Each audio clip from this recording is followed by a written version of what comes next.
Bismillahirrahmanirrahim. Wassalatu wassalam ala ashrafil anbiya wal mursalin nabiyina Muhammadin wa ala alihi wa ashabihi wa man tabi'ahum bi ihsanin ila yaumiddin.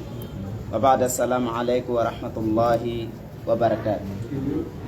Ara joni dan jangu dan deftere wiyetende Khulasatu Nuril Yaqin fi sirati sayyidil mursalin, bi mana deftere janna inde fi gurdan ne laaro dan alayhi salatu wassalam. Aray den ka juzu dimmo bawo ngende juzu arano, aray iden kadi e nder juzu dimmo ad-darsu thalith, darsu tammo woni al-qital, hare nde ko jangeten ka hare ɗo ko al-idnu bihi, ko newnanegol dunginanegol fi yo haɓe. Bad'uhu, fuɗɗagol hare nden ko no fuɗɗori. Adadu saraya, sarayaji ɗin koɗi jelu. Adadul ghazawati, hareji ɗin ko jelu. Al-qasdu, ko fandunde nden min wadil ahjar, e waɗugol kaaje ɗen alal maqabir, kaware gaburuji. Ko ɗi ɗo woni ko jangeten nder ɗo. Ko gandi ko ɓe woni ko Makka fof, Allah subhanahu wa ta'ala ko woni yamirde ɓe ko ɓe muñu, ko yo ɓe muñu. Nde ɓe hewti ɗo kadi, hari ɓe hewtade tu wiya yo ɓe haɓu yo ɓe yotto. Jonnon janggay ɗo ko honno Allah newnirani ɓe joni si tawi on haɓama yotte, ko honno hare fuɗɗori. Konte saraya ko nelaɗo sallallahu alaihi wasallam imminta yoga e sahabaɓe maɓɓe yaha haɓugol hara kamɓe ɓe senaki. Ɗum noon ko saraya yo, ko sarayaji jelu wonno. Ghazawat ko hare nde tata kamɓe tigi ɓe tawa mum, ɗum ɗo wiyete ghazwa. Ko ɗum ɗon sendi bayna saraya wal ghazwa, bi mana ɗa hiɓe tawa, ɗa ɓe tawaka. Koɗi jelu woni ɗum ɗo. Kon ɗum woni fanunde ƴettugol hayre. Si surrama ha gasa ƴetta hayre nde waɗa ka fewndo sala, surra ɗum. Kon ɗum woni fi ɗum en janggay ɗum ɗo. Ɓe maaki adina Allahu lil muslimin, Allah newnanno julɓe ɓen bi qitali a'daihim, haɓugol ayɓe maɓɓe ɓen. Bada mu'aradatin, ɓaawo lundagol ɓe lin nabi, wonande nelaɗon sallallahu alaihi wasallam, wa idaihim lahu, e lorrugol nelaɗon, wattifaqim ala qatli, e fottangol wargol nelaɗo. Newnugol ngol ko ayeje buy ari newni yo nelaɗo sallallahu alaihi wasallam e yoɓe yotto koɓe haɓako. Ɓe wi adina Allahu lil muhajirina bi qitali mushriki Quraysh ba'da an akhrajuhum min biladihim bi ghayri haqq. Allah newnanno iwɓe Makka seni Madina ɓen haɓugol shirkoɓe Qurayshiyankoɓe ɓen tun kadi, ɓaawo ɓe yaltinde ɓe ka galleji maɓɓe ɗin ko aldaygonga toñugol ɓe tun. Ɗum ɗon noon ko yo aya ɗo ka jomum wi ka surat Hajj, oyi adina udina ɗuganama lilladina ɓe yuqataluna, ɓe no haɓe bi annam, bi mana yo ɓe haɓu bi annam saabu kamɓe zulimu ɓe to ñama. Wa anna Allah no Allahu ala nasri, e wallugol ɓe ngo la qadirun ko attan. Ɓay ɓe toñama jomum wi joni ɓe newnanama yottago. Alladina ɓen ukhriju, yaltinaɓe min diyarim ka galleji maɓɓe, be ghayri haqqin, ko alda e gonga, illa sona an yaqulu, fi tumɓe wi rabbuna Allah, ko jeymen ko Allah. Konngol ngol fof ko bone moɓe waɗi on, ko ɓaɓe wi menen ko Allah tummere wata, degan fof ko oɗo. fusɓe waɗa ɓe tooña goɗɗo ɓe piyali goɗɗo ɓe yennali goɗɗo ɓe aybinali goɗɗo ɓe jattali goɗɗo ɓe wujjali goɗɗo ɓe warali goɗɗo ko ɓaytumɓe wi jeyɗo men ko Allah ko ɗum ɗo yaltini ɓe kama jomme wi kadi nokkugo wa qatilu haɓe fi sabilillah e ɓantugol laawo dina Allah ngon alladina ɓe yuqatilunakum ɓe no haɓan kono wala tata do tan jaggi inna allaha no Allah la yuhibbul mu'tadin o yiɗa jaggitoɓe o aya kadi ay waqtuluhum haɓeɓe haythu thaqiftumum nokku kala ka taw ɗon ɓe wa akhrijuhum yaltinoɓe min haythu akhrajukum nokku kaɓe yaltini on wal fitnatu fitna on noon ashaddu ko ɓuri shattude min al qatli e diwarede yo neɗɗo fitne ɓen na juulataɗo a janngataɗo a wawlataɗo fi diina a wahatawa no diina ka wino waregol no ɓuri ɗum ɗo hoy waregol ɓuri ɗum ɗo hoy ala ko ɓittani neɗɗo ɓuri sa woni ka diina ma masata si tawi tun iɗa wuuri a woni ɗo tawi ɗo juulatako ɗo janngatako ɗo horatako haray ɗo gawata wurde haray ɗo a wata wurde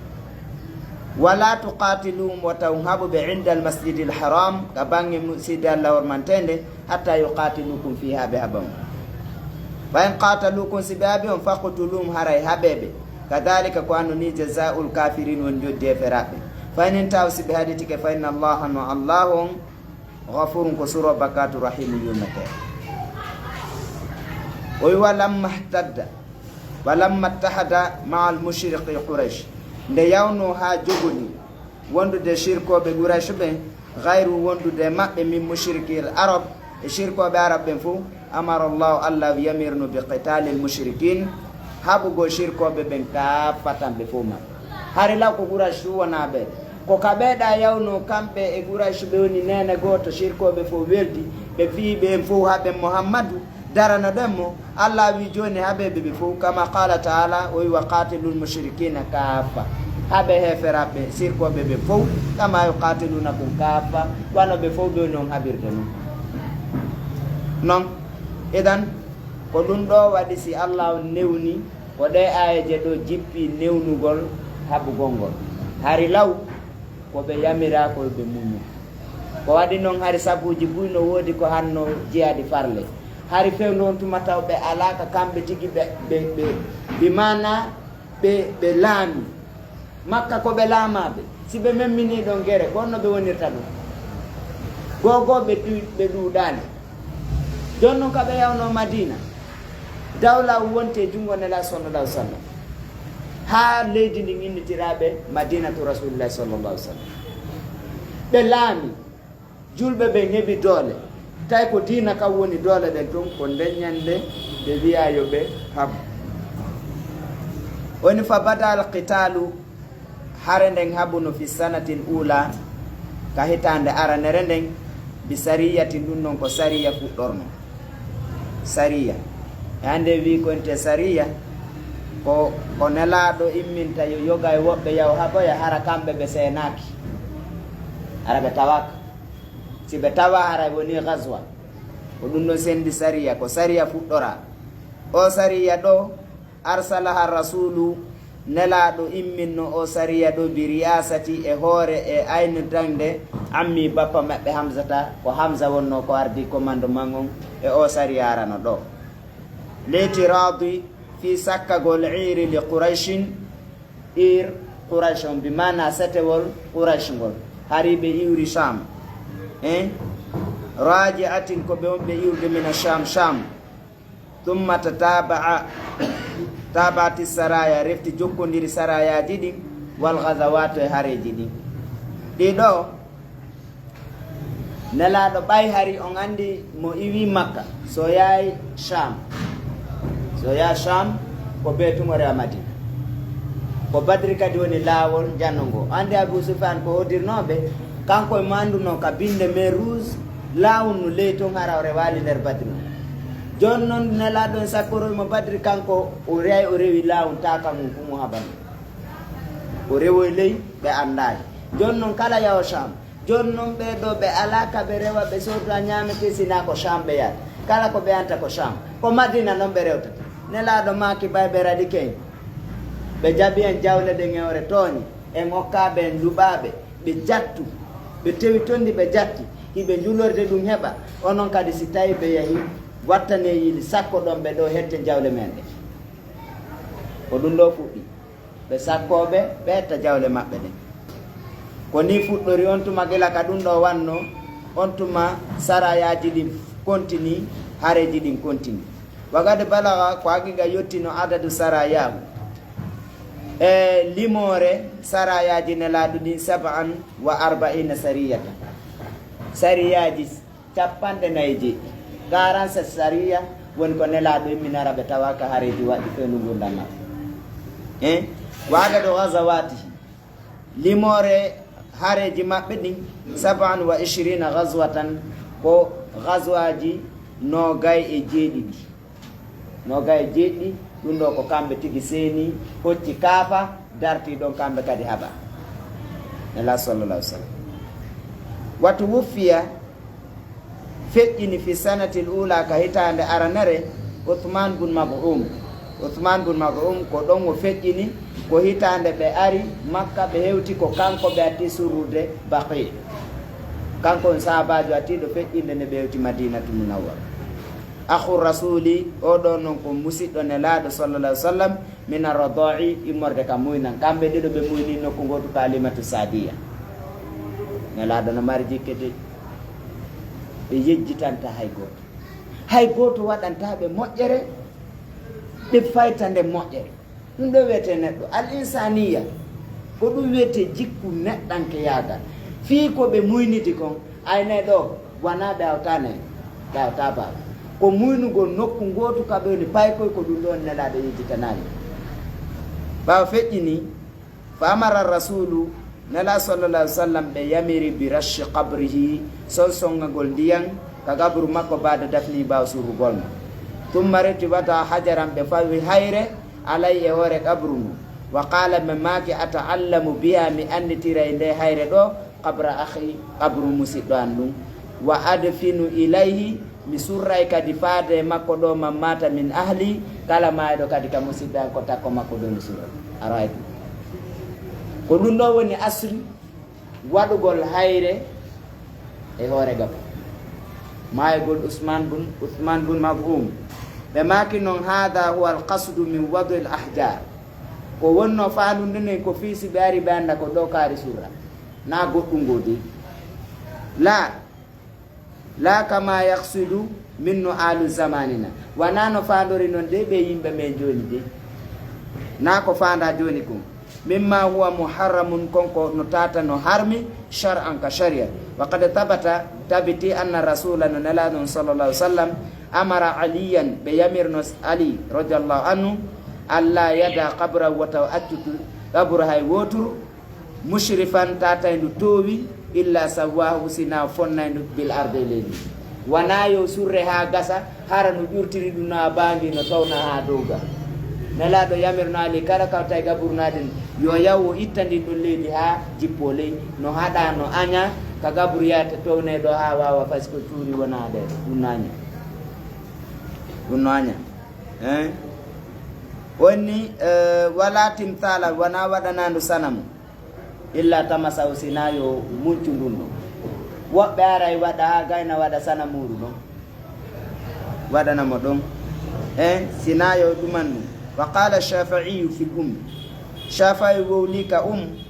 uhibbu o wi miɗo yiɗi alla yuzada fil qabr wonde wata ɓeyde ka gabru turabu leydi min gayri ko na leydi gabru ndi andi woɓɓe nokkay hay sera to ara watta fi yo fermu moƴƴa imam shafi'i ɓe maki ɓe yiɗa ɓeyde ɗum ko leydi jasandi ndin tum yo ndin tum waɗe ka gabru fi wata gabru ndum dow ha ton joni noon townugol ngol no haɗa nelaɗo yamirno ali ibn abi talibin wondema ka towna wo yo yaw o itta ha fotodira e leydi no haɗa ko hayre kadi nelaɗo waɗanno Uthman bun Maz'um ka fewno sala wigol si ɓe ari ɓe anditay ɗum ko ɗum ɗon selli e kabru amma ƴettugo ya waɗa plakoal winda inde on tigi ma ya mahanamo ɗon ɗe maha gabru ndu waɗa kaaru woɓɓe yawta ɗo ya waɗa suudu woɓɓe waɗa e juulirde hada la juuɗe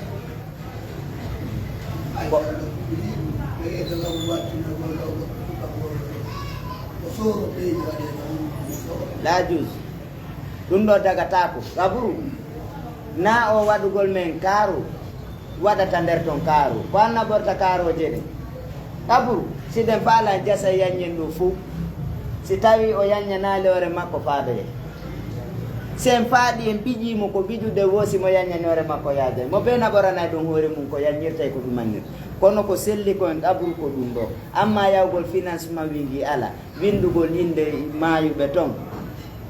hada laaji ɗum ɗon karama koɓe naddi ɗum wana son jangginde deftere imam Shawkani naylul awtar hiɓe addi damal ngal yewti ndu yanñi fi mum moƴƴa haɗugol waɗugol ɗum ɗo idan ko ɗum ɗo woni aslu waɗugol hayre e hoore gam Uthman bun Mad'um nelaɗo maki ko fiyo mi andoy ko ɗo surra si mi andi kay ko ɗo surra kala kay feƴƴinɗo kadi siɓɓe am ɓe mi surra mo kadi takko ɗo en faami asila lande ɗen mata adina llahu lil muslimin ko honde Allah o newnanno julɓe ɓe bi qitali a'daihim haɓugol ayɓe maɓɓe ɓen bimata bada al qital kon ɗum harine fuɗɗori kam adadu sarayahu sallallahu sallam ko bere on ɗum ɓe imminno wa kam adadu ghazawati ko bere on ɗum wonno ko ɓe kamɓe tiɓe seeni ɓe haɓi mata tuwufia akhu rasul ko honde feƴƴini musidɗo nelaɗo mina rodoɗi ka muynan bimada amara bada dafni kon ɗum ɓe yamirno bawo surrede khulasatu sanati l ula ɗum ɗo ko résumé hitande aranere nden ko ɓe yewti Madina ko ɗum ɗon janngeten ɗo hitande aranere nden ɓe maki fi sanati l ula ka hitande aranere bana rasul sallallahu sallam masjidal ko ɓe atti wadde ko darnugol juulirde maɓɓe wa fiya koye nder kadi nden hitande ɗon shurial adanu noddinado kadi woni ko shar'ina wa fiya koye nden hitande ɗon kadi adharat yahudul madina alyahudaɓe ɓen madina feññini al adawata lil muslimin ngaygo ngu wonande julɓe ɓen koye nden hitande aranere wa sa'adahum wallitiɓe nden hitande ɗon munafiqul madina nafiqiɓe ɓen madina fa aqada rasulu nelaɗo haldidi ahadan aadi baynahu hakkunde maɓɓe kamɓe nelaɗo a baynam e ɓeyre yandi ɗum ɗo fof ko kaytande aranere alyahudaɓe ɓen ɓay tawi dina kan sakike wonde nelaɗon e himo heɓude jokkuɓe alyahudaɓe ɓe wo kamɓe wona oɗo woɗo no fanɗanigal nelal ngal ɓe faami fini na gonno e arab koye maɓɓe o jibinta ɓe añiri ɗum nelaɗo tawde ka doole maɓɓe ɗe yana woni ɗum ko goo amma nafigiɓe ɓen Abdoulaye bun Ubay bun Salul hari adoymo arde hari mo lamminede ɓayno nelaɗo etti tawi o wata lamagol nelaɗo so naati islam o añiri ni nelaɗo ha woni naafigi o woni hoorejo naafigijo oɗo e maɓɓe ɓe watti weldirde ni ɓay nelaɗo no yeehi ha faami yiide ɓe on ɓe lorrayɓe nelaɗo e maɓɓe waɗi accord hakkude maɓɓe ko honno ɓe wondirta Madina wa fiya koye nden hitande ɗon kadi arsala ammahu bi sariya ko ɗon nden hitande ɗon ɓe imminno bappa maɓɓe sariya ara noon ɗete radi'irin li quraishin fi sakkoyagol setewol quraish ngol tumma tatabaati saraya refti jokkodiri sarayaji ɗi wal ghazawata hareji ɗin hatta balaga ha yonti adadu sarayahu embere limore sarayaji maɓɓe ɗin 47 sariyatan sariyaji 49 wa adadu ghazawati e hareji maɓɓe ɗin kay yetti 27 ghazwatan e hareji nogay e jeeɗiɗi wa fiha koye nden hitande ɗon tu wuffiya akhu rasuli feƴƴini musidɗo nelaɗo mina rodoi ka muynan fa amara ɓe yamiri bada dafnihi ɓawo surre golmo bi rashi qabrihi sonsongagol gabru makko ndu bil ma e ndiyan tumma reti wada hajaran alayhi ɓe waɗi hayre e hoore gabru ndu wa qala ɓe maki ata'allamu biya qabra akhi mi anditira e nde ɗo hayre gabru musidɗa ngon wallahu taala alam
Bantu.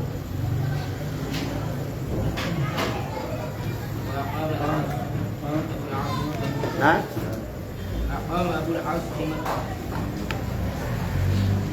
Bismillahirrahmanirrahim. Wassalatu wassalamu ala asyrafil anbiya wal mursalin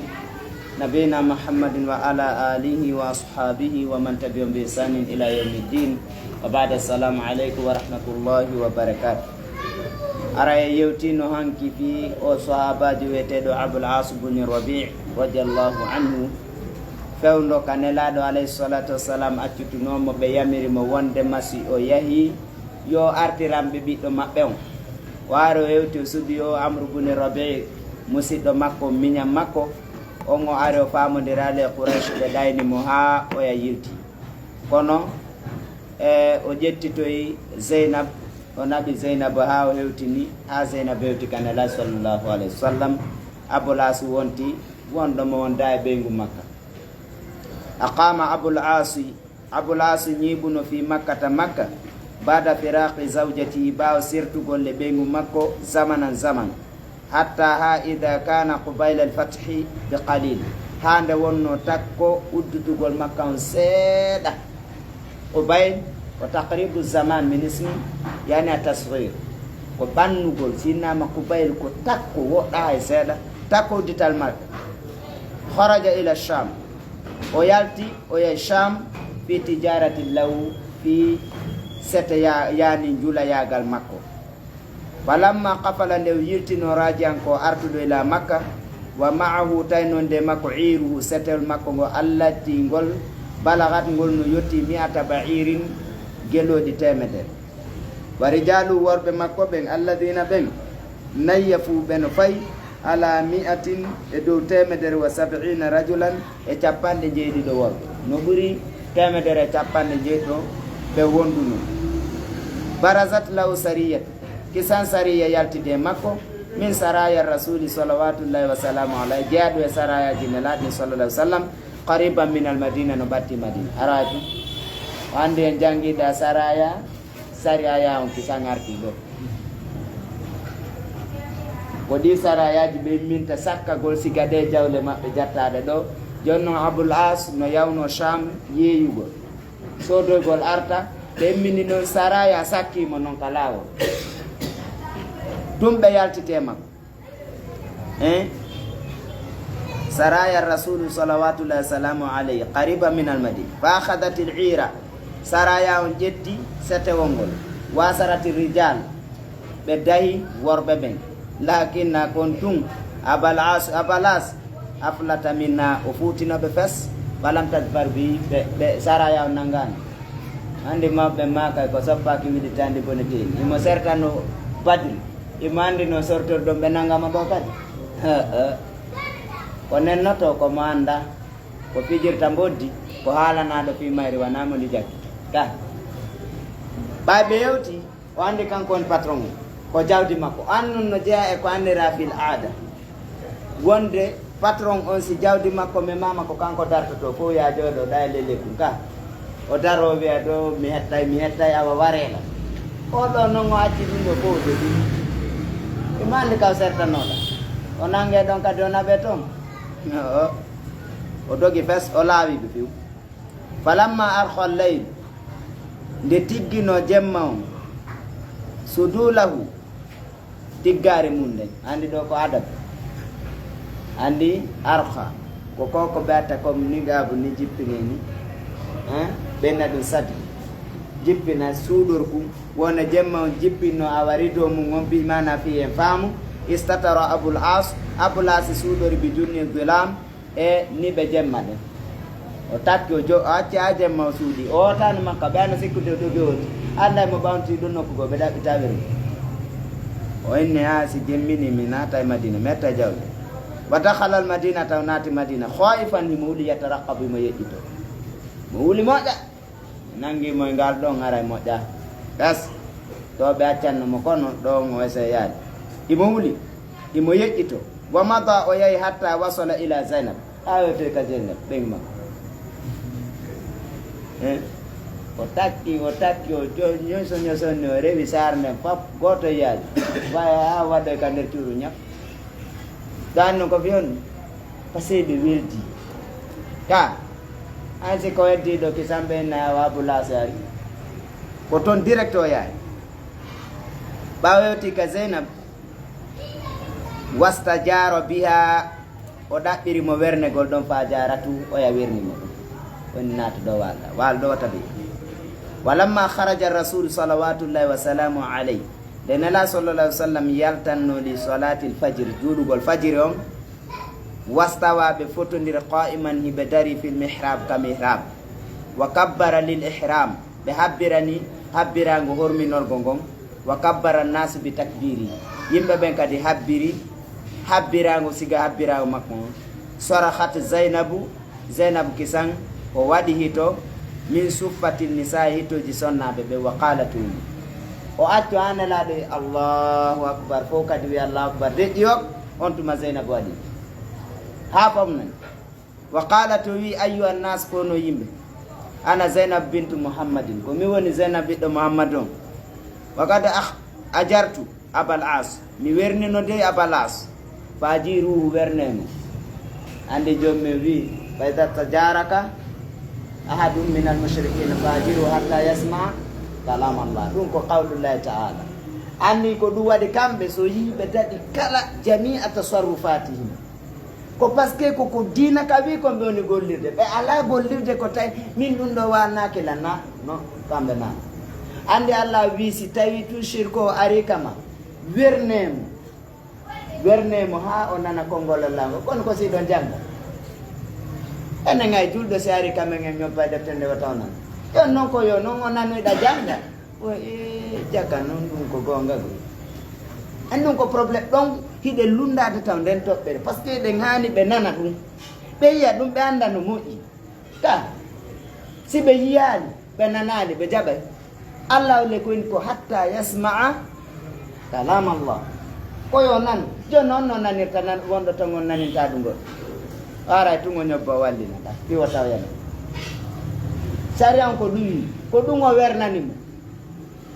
sa werni goɗɗo a moƴƴi ke makko a hollimo dina kan o jaɓay saabu moƴƴere ma nde kono si tawi woni a suusata holde ko a julɗo si kefeero ari hay julɓe goo si ari siko julɓe fasiguiɓe a suusata hollude ɓe an ko a haqqandi aray moƴƴani o wi ara dey wernemo par ce que ko ɗo allah wi falamma sallama annabiyu sallllahu alayhi wa sallam min assolati nde nelaɗo salminno ka julde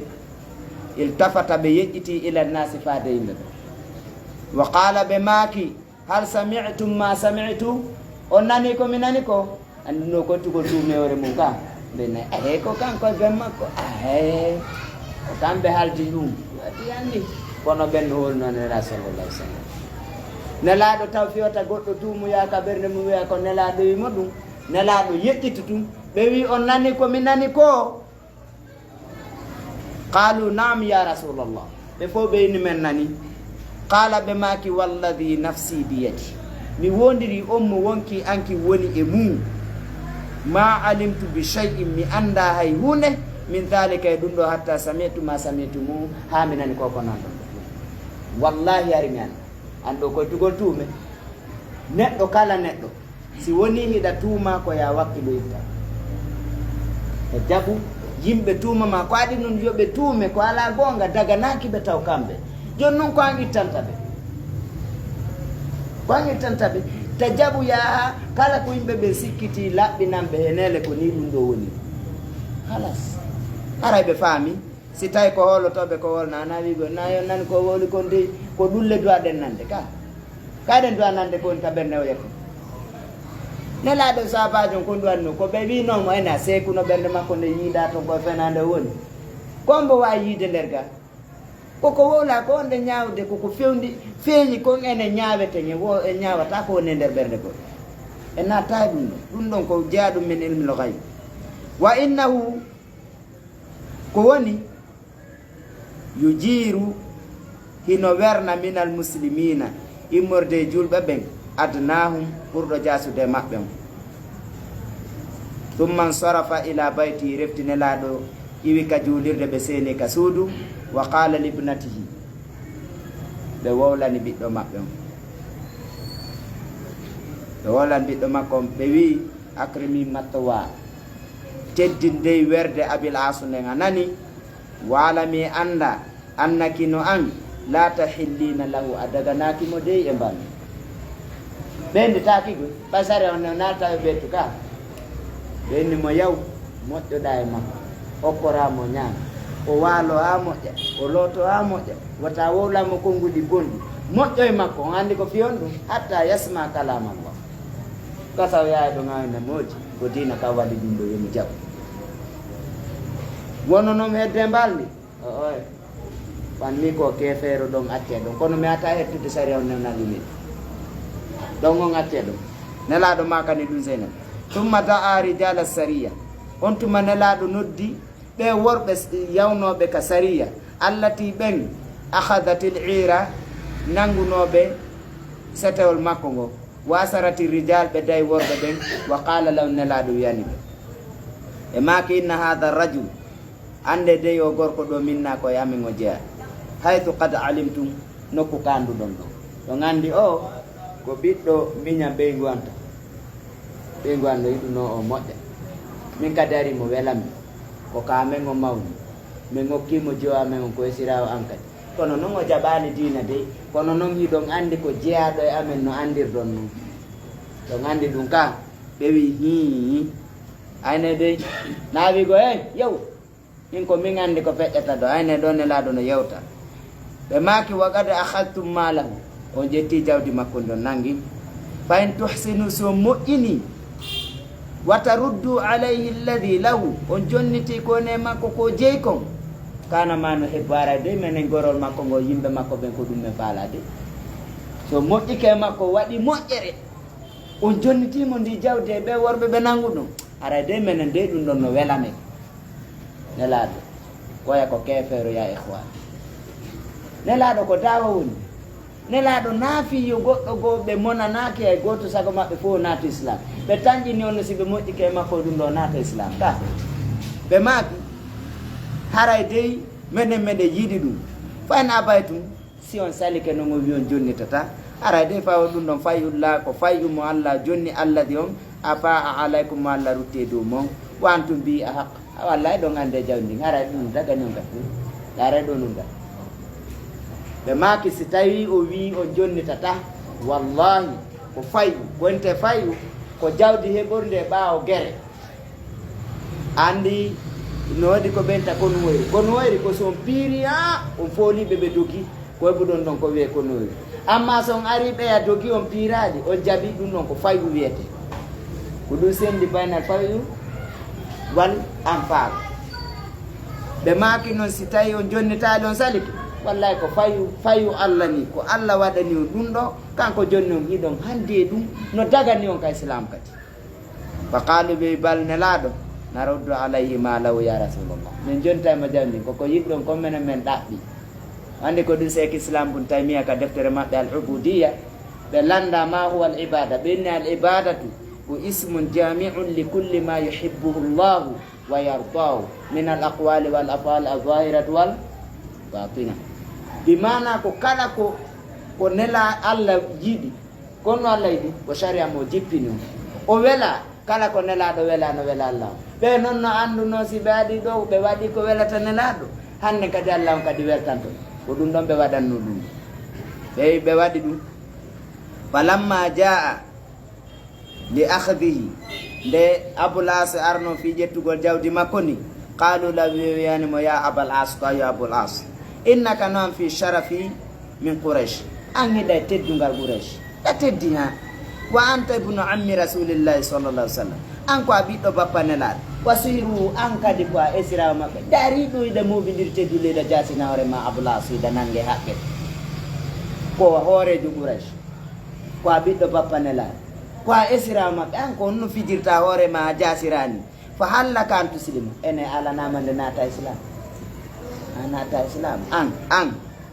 wa nahnu nanzilu laka min jippotanoma an hadal male ndi jawɗo kulli ndi fof majji wa tan'imu biha bima maka dépensora konko wonduɗa e ma min amwali ahli makka immorde jawle yimɓe makka ɓen wa tabqa mana hedduda e amin fil madina oy kaɓe ɗerdinimo ɗum waɗi naata islam sa naati islam ndi jawdi ɗo fop menen buuɗumen falaka min accante fop ɗum ɗo wona jawdi ma ñaama par ce que ko jawdi e feraɓe ko menen ɓe jattiɗe jawle ƴettade huwora waɗa dépense bere ko weddiɗa kon madina ɗo wona ɗo wonde wa qala wi bisa ma da'atumuni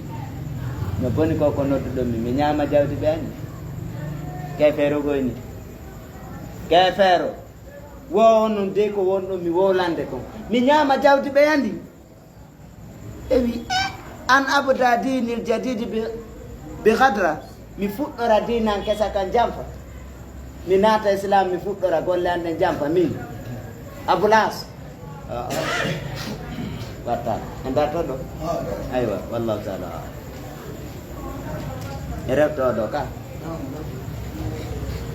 bismillah rahmani rahim aqama Abul As fi makka Abul As ñiɓuno makka bada firaqi zawjatihi ɓawo sertugolle ɓeygu makko zamanan zaman hatta ha ida kana qubayla alfatihi bi qalil hande laatino takko uddutugol makka seeɗa kharaja ila sham o yalti o yehi sham fi tijarati law fi njulayagal makko falamma qafala raji'a nde fokkutuno o yirtino ko wonɗo artude ila makka wa mahu nonde makko iru setel makko ngol allati ngol balagat ngol no yetti 100 ba'iri ngeloɗi temedere wa rijalu worɓe makko ɓen alladina ɓe nayyafu fawɓe ala 170 rajulan e 90 worɓe barazat law tu yaltiti yeeso makko sariyatun sariya min saraya rasuli yeeɗo sarayaji nela salawatullahi wa salamu alayhi qariban min al madina takko madina fa akhadat al ira ɓe nangi setewo ngol wasarati rijal ɓe dayi worɓe ɓen lakinna kontum Abal As aflata minha o fuutino e maɓɓe falam tadfar bihi ɓe wawano mo nangude falamma arha laylu nde jemma suumorno sudulahu e rido mum istatara Abul As suuɗori bi junni dilam e niɓe jemma ɗen wa dakhala al madina o naati madina khaifan himo huli yataraqabu himo yeƴƴito wa mada o yehi hatta wasala ila Zainab aweto e kanene min Zainab wastajara biha o bimana o weeri ka makko fa jarat o ya wirnimo walamma kharaja rasulu salawatullahi wa salamu alayhi nde nelaɗo yaltanno li solati l fajre fi juulugo fajre o wastawa qa'iman ɓe fotodiri koɓe dariɓe fil mihrab ka mihrab wa kabbara ɓe habbiran lil ihram habbirango harminirgo ngo wa kabbara nnas bi takbirihi yimɓe ɓen habbiri e kabbirango maɓɓe ngo sarahat Zainabu waɗi hito min suffati nisa'i mordetoji sonnaɓe wa qalat o wi ayyuha nnas konimɓe ana min Zainabu bintu Muhammadin ko mi wonte Zainab ɓiɗɗo Muhammadu wa gada ajartu Abul As mi werni Abul As faajiruhu wernemo falamma sallama annabiyu sallllahu alayhi wa sallam nde nelaɗo salminno min assolati e julde nden iltafata ila nnasi ɓe itimɓe ɓe wa qala ɓe maaki hal sami'tum ma sami'tu on nani ko mi nani kon qalu ɓe wi naam ya rasulallah men nani qala nelaɗo maaki walladi nafsi biyadi mi wondiri on mo wonki a woni e juuɗe mum ma alimtu mi anda bi shay'in hunde min dhalika e ɗum ɗo hatta sami'tu ha mi nani ma sami'tumu koko nanɗo wa innahu kone no yujiru no werna min almuslimina e morde julɓe ɓen adnahum ɓurɗo jasude e maɓɓe thumma sarafa ila bayti ɓe yahi ka suudu maɓɓe wa qala libnati ɓe wiyani jiwo maɓɓe on akrimi matwa abil asi yani teddinde werde abil asu nden waalami anda annaki no an la tahillina lahu a dagitantako mo taw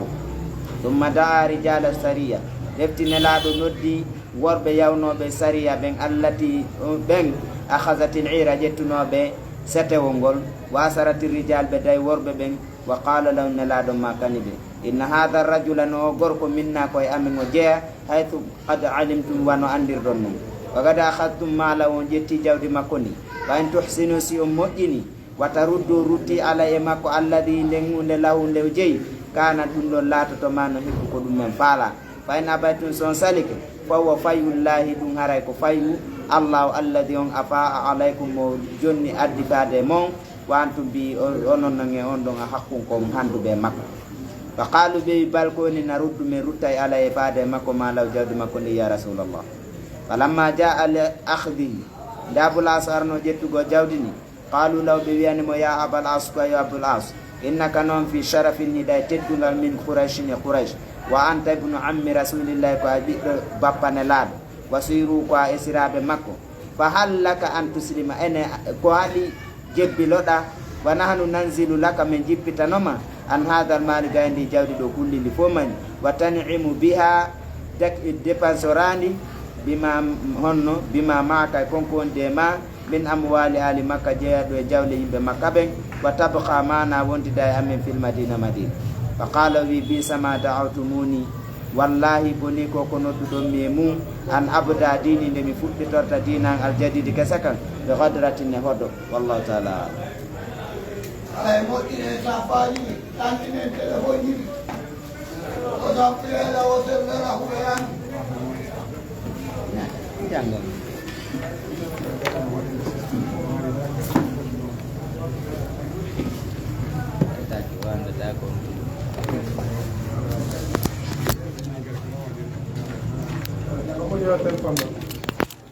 téléphone no ga ma registrate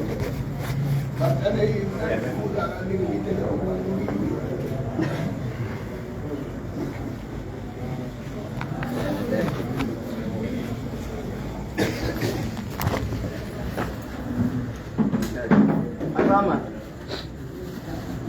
Bueno, no. Se ponga. Pregunto, vale.